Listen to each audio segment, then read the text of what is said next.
বৃহস্পতিবার উত্তরবঙ্গ তপশিলি জাতি এবং আদিবাসী সংগঠনের কেন্দ্রীয় কমিটির পক্ষ থেকে 5 দফা দাবি জানিয়ে মুখ্যমন্ত্রী মমতা বন্দ্যোপাধ্যায়কে একটি স্মারক পাঠানো হয়। এই স্মারকপত্রে দ্রুত জাতিভিত্তিক জনগণনা, সরকারি চাকরির ক্ষেত্রে জনগণনার অনুপাতে সংরক্ষণ, ভূমিপুত্রদের জমি হস্তান্তর প্রতিরোধক আইন চালু, উত্তরবঙ্গের স্বায়ত্ত শাসন, কামতাপুরী ভাষাকে সংবিধানের 8ম তপশিলে অন্তর্ভুক্ত করা এবং কামতাপুরী ভাষাকে পঠন পাঠনের জন্য ব্যবহার করার দাবি জানানো হয়।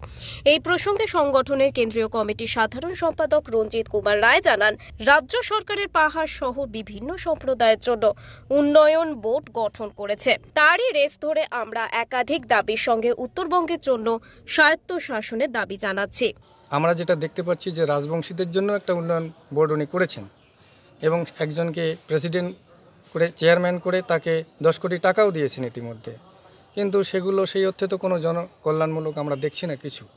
ঠিক তেমনিভাবে আমরা শুনতে পাচ্ছি যে এখানকার যে নস্যশেখ জনগোষ্ঠী তাদেরও জন্য একটা উন্নয়ন বোর্ড দিচ্ছেন এবং পাহাড়ে যেটা দেখতে পাচ্ছি বিভিন্ন যে জনগোষ্ঠীগুলো আছে তাদের আলাদা আলাদা করে দিতে চাচ্ছে। আমরা এটা মনে করছি যে এটা উত্তরবঙ্গে যে আমরা সবাই মিলে একসাথে থাকি এবং সবারই প্রতিনিধিত্ব একসাথে হওয়া উচিত, সেই জন্য একটা স্বায়ত্তশাসিত বোর্ড যদি হয় এবং সেখানে সকলের প্রতিনিধিত্ব থাকবে। জলপাইগুড়ি থেকে উজ্জ্বল হরের রিপোর্ট, ওঙ্কার বাংলা।